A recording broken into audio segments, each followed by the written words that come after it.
What's stopping the descent into a wider regional war, and can it be maintained?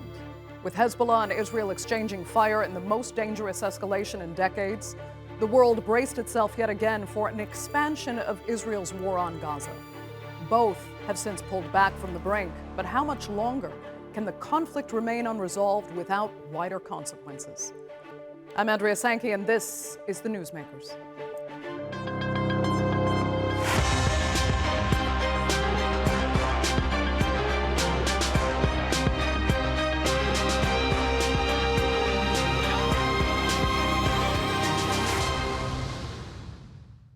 Since Israel first began its assault on Gaza, concerns about a wider regional war have turned most eyes toward Lebanon. Hezbollah and Israel have been in a state of suspended war for years, but recently, attacks have escalated with both launching missiles deeper into each other's territory. It seems everyone's fear of a larger conflict leading to countless deaths and destruction is what prevents things from going over the proverbial edge. But then, where does it really end? Can we remain perpetually on the brink of a wider war if none of the fundamentals change? Here's a look now at the tensions between Lebanon and Israel. Hundreds of Hezbollah rockets and drones lit up the skies of northern Israel on Sunday. The Lebanese armed group says it targeted several Israeli military bases and barracks. Prompted by intelligence, Israel says it launched a preemptive strike in southern Lebanon ahead of the first rockets being fired.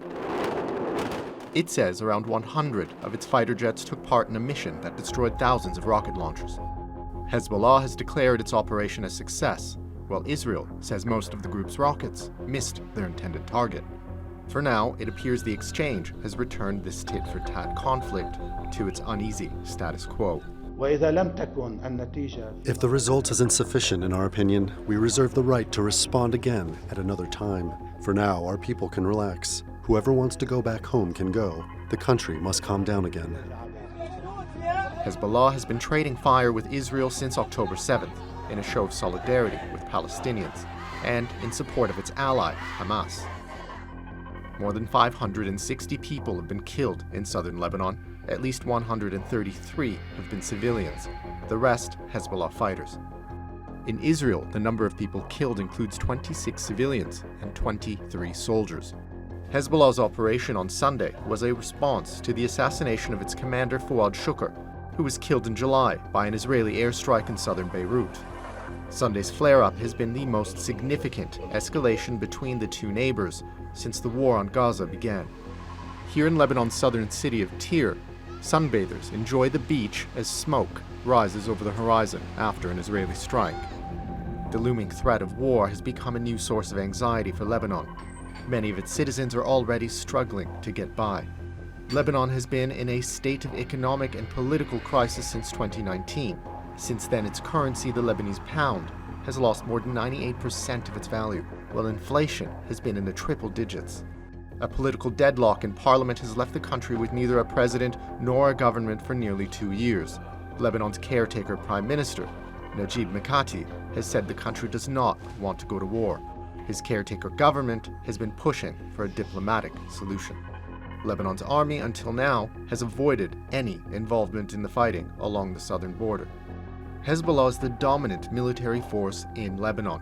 The group is believed to have an arsenal of around 150,000 rockets, many capable of reaching across Israel. It also has drones and other conventional weapons.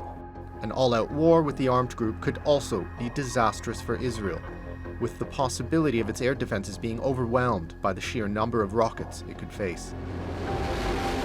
Israel's closest ally, the US, has already been enhancing its military presence in the region, recently deploying a second aircraft carrier strike group, as well as a guided missile submarine. Washington has simultaneously been pushing for a ceasefire in Gaza. We need to get the ceasefire and hostage agreement over the finish line, and we need to do it now. Time is of the essence. As ceasefire talks continue to stall, the risk of war expanding regionally is rising. Iran has blamed Israel for an attack on its capital in July that killed Hamas's political leader Ismail Haniyeh. Tehran has vowed to respond. That could be the next flashpoint that threatens to ignite the region. potentially drawing in Iranian-backed armed groups from across the Middle East and forcing Lebanon into a war its people have so far hoped to avoid. So can Lebanon continue to avoid a wider war? And how united are the Lebanese people behind a de-escalatory approach toward Israeli aggression? Well, joining me now to debate that and more are from Beirut, Middle East Bureau Chief for the Los Angeles Times, Nabih Bulos. Also from the Lebanese capital, journalist with Araby television, Jad Ghosn. And from Boston, distinguished public policy fellow at the American University of Beirut, Rami Khouri. Thanks all so much for being with me. Nabih, first let me ask you, as a journalist covering this conflict from Lebanon, are we seeing now just a temporary respite from fighting, or is there a determination here not to slide into all-out war? Well, I think the more accurate way of describing where we are now is that we've returned to the business as usual, insofar as business as usual is that we are back to the confrontation that we've seen between Hezbollah and Israel since October 8th. So I should be clear, the South, of course, is still raging. The situation is still quite dire over there. But the heightened tensions that were dominating over the last few weeks, that sense, at least, that urgency and that fear is largely gone. But of course, we are still waiting the Iranian response, so there is some tension there. But I should say that people are breathing a little bit now. Are you truly expecting an Iranian response? Yes, I mean, whether that response will be sort of the earth-shattering response that we have often been promised, that's a separate matter. But I do think a response is forthcoming. Okay. Jad, let me ask you, as we said, this is kind of the worst escalation in 2 decades now. So how ominous does it feel to you in Beirut, or have you seen this all before? There was a sense of fear of a huge escalation before Sunday and before the retaliation of Hezbollah, because people were anticipating the scale on which this response would be managed.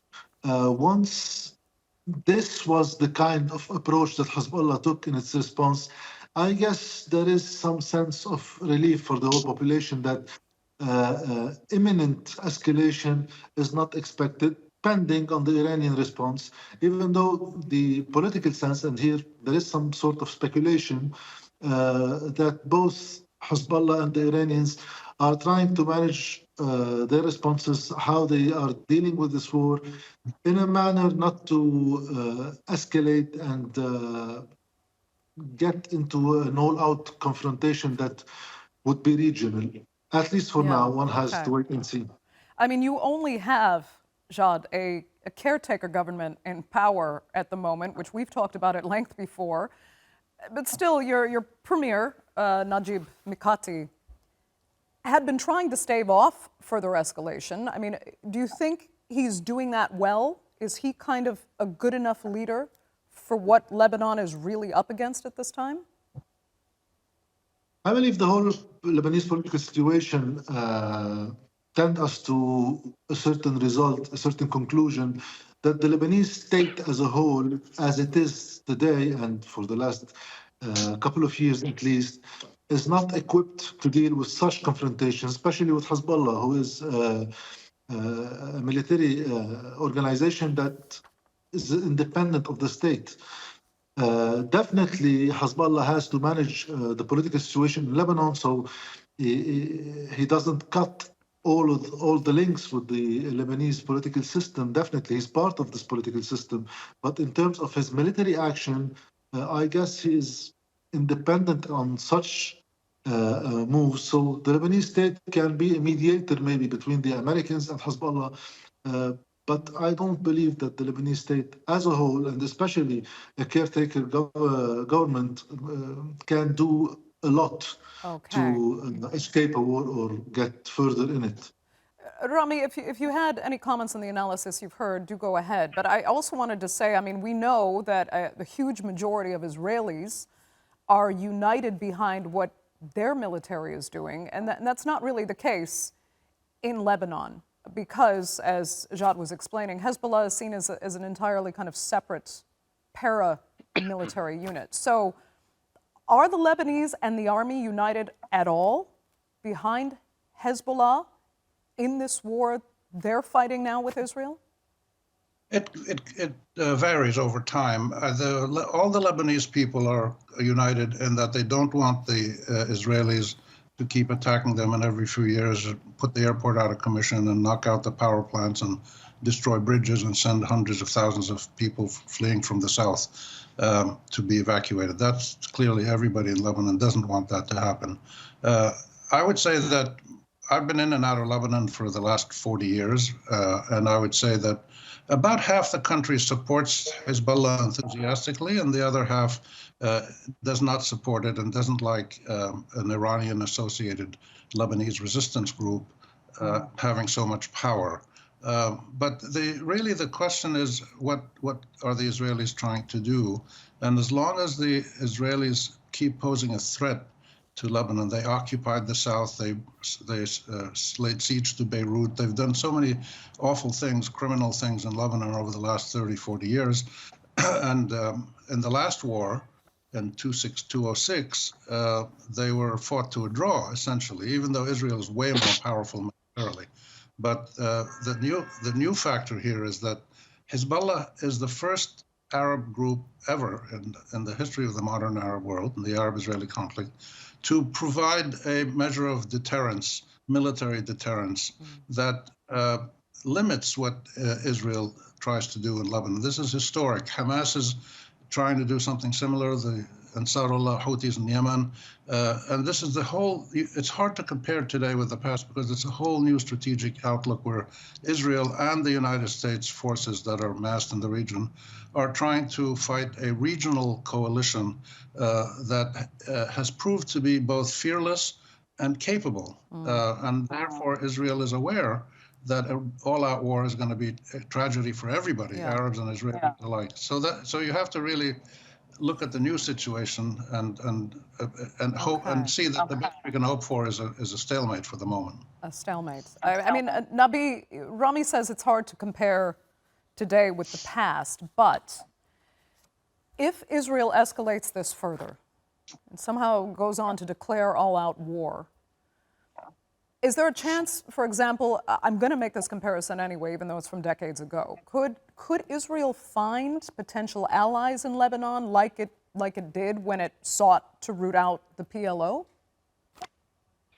Well, I mean, there's no doubt it'll have some allies, of course. I mean, I think it's fair to say that there is a large proportion of Lebanese that does not like Hezbollah. Now, does that mean that they would sort of actively fight against it? That's a separate matter. But of course, I think Israel would find willing allies for sure. I mean, that's, I think that's a fair thing to say. At the same time, I mean, how effective would those allies be? The fact of the matter is that let's say that Israel wants to go in and invade the south again, right? Let's just, take this hypothetical.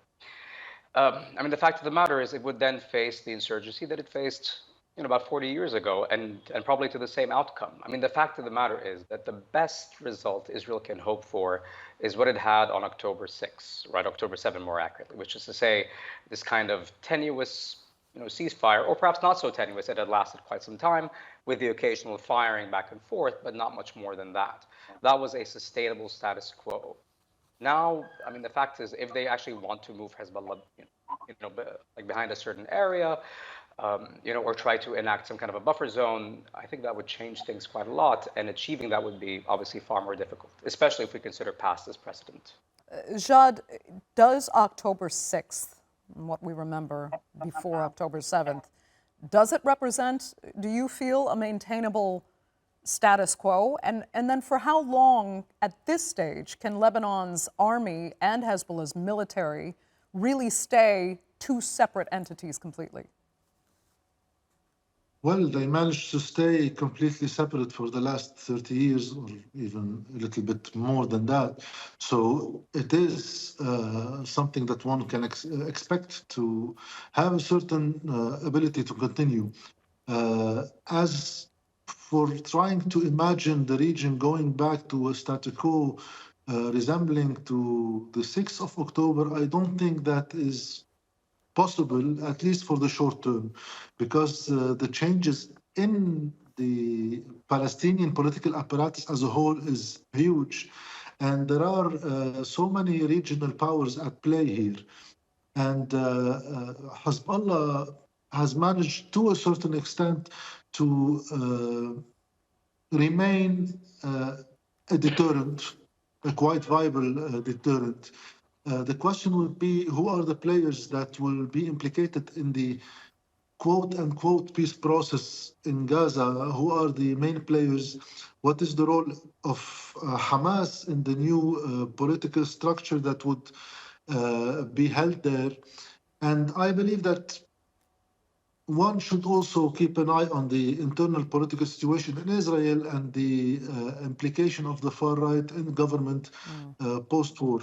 So these are all factors that will be at play. So I don't believe that the status quo that was before the 7th of October is tenable nowadays. Yeah. You know, Rami, we're at a stage now with Lebanon where we have this kind of low-level fighting while most of the parties, or the players, I should say, involved, seem to be waiting for a ceasefire. And that ceasefire remains as elusive as ever. Are you expecting something to happen soon? Or if the ceasefire doesn't happen, what is the alternative? Well, I think the first thing I would say is that it's very clear now, after months and months of American-led attempts allegedly to achieve a ceasefire, it's clear that the ceasefire negotiations, whether in Gaza or to return to the ceasefire status quo in Lebanon, these are just a ruse. They're just a trick, in a way, to prolong the discussions and the talks and the this and the that. So the ceasefire talks today are like the peace process has been for the last 30 years between Israel and Palestine, that you just go on talking and talking and talking. The problem is that one of the parties that is involved in this fight, United States, very heavily on Israel's side, both in Lebanon and in Gaza and Palestine, now the West Bank. You can't have the main mediator also be the main supplier of arms, money, diplomatic protection for the main aggressor, which is Israel. It's just completely fantastic. It's hard to imagine any sensible, rational person accepting this as something that's legitimate, because it's not legitimate. This is the last gasp of Western colonialism that started in this region when Napoleon shelled the region in Egypt and in Lebanon and the French and the British in 1798. You know, we've had this going on for a couple of hundred years. And this is the last gasp of the Western colonialism experience implemented with military might directly from the West. The last gasp would indicate then that they're about to choke, but then what comes after the choke? We have Nabih saying that the best we can actually do is go back to, not that this is a good thing, but go back to October 6th and that status quo. But as I pitched at the top of the show, can we remain potentially on the brink of war if the fundamentals never change? Right, that's a good question, and the answer is we get the answer from looking at other tough conflicts around the world. South Africa is one, Northern Ireland is another. There may be a couple of others here and there, where you resolve these conflicts finally by going to the root cause of the conflict. The root cause is, in our situation, the Zionist invasion of Palestine, starting in the 19-teens with Balfour Declaration by Britain. And the last century, we've had this constant tension and warfare, and Israel was created and expanded. So you've got to resolve the core Israel-Palestine or Israel-Arabs conflict. There's no desire to do that in Israel, and there's no capability to do that in Washington, even though they talk about it. They're pretty amateurish, as we can see from their results here. Therefore, that's the only solution, is to get an immediate ceasefire if possible, stop the genocide in Gaza, stabilize the Lebanon-Israel border, and then somehow have a really serious, globally managed negotiation, a mega negotiation to resolve the core Arab-Israeli problem. It's not easy, but it's doable if people want to do it. Everybody wants to do it. The Arabs have already accepted it, recognized it 3 times, and but the Israelis are not interested. And this is the problem. The problem is Zionism. Zionism wants a Jewish state in all historic Palestine. They don't want anything else, and they're trying to do it by force now. So the Zionism seems to keep blending in further and further with the general Israeli public because everyone is so rallied in unity around this war and the elimination of Gaza. Let me come back to Nabih, though. I mean, when you also mentioned, waiting for the Iranian response as Iran continues to be provoked. Do you think Israel is essentially making kind of bigger enemies for itself? Because every time it seems to attack an enemy, it looks to be creating either another enemy or something even bigger around the region. Well, so right now, Israel has what the parties have called an open account, right, with the Houthis, with Hezbollah to an extent, and with Iran. Right, and so the fact of the matter is that, for example, the Houthis have said that even if a ceasefire is enacted in Gaza, they would still have to pay the Israelis back for the attack on Hodeidah port. Now, at the same time, will this actually sort of, will this come to fruition, right? Will we see them actually go, fight and continue, even if Israel, has a ceasefire? That's a separate matter. But with all that being said, I would actually argue that the point of all this is that, the expectation was that if you had this supposed ring of fire, that if you had all of these groups like the Houthis, Hezbollah, etc., if they were all fighting, right, and tying the fate of that fight to the ceasefire, then that would increase pressure, right, on the ceasefire being forged. I mean, the fact is that we've seen the opposite, right? Instead of having that pressure lead to a ceasefire or help in bringing about a ceasefire. Instead, we've seen it actually bring about, more war, because now the U.S., for example, is involved in this big Red Sea coalition, right? And we're seeing fighting every day happening there. At the same time, you have the situation with Hezbollah. Of course, we've seen Iran. Iran was attacked in Damascus, and it was also attacked on its own, home territory. And so the fact of the matter is that you could actually argue that this is, I would say, the intention of Israeli policymakers, or certainly at least Netanyahu, perhaps, because it's said often, right, by his critics, and I would tend to agree, that the fate of this war is tied to his continued existence as a prime minister, and so therefore he needs the war to continue. And Jad, where do you think that just leaves the majority of the Lebanese population? Will you have to continue to just live in this state of limbo, really? Whereby as Rami was saying, your airport will be spontaneously closed, your electricity will continue to be shut down, and not to mention your economy will remain unstable, if we can put it mildly. Ironically, one of the main factors of deterrence for Hezbollah this round of fighting Israel is the internal political situation in Lebanon, because Hezbollah knows that the big political question that he will have to face one day the war ends is the internal question, especially if the war escalates in a manner that leaves behind a huge destruction in a country that is in bankruptcy for the last 4 or 5 years and in a political paralysis. So this is a factor of deterrence for Hezbollah. And I believe it's one of the reasons why Hezbollah doesn't want a larger scale war, because the public opinion and the political question usually comes to the surface after the war.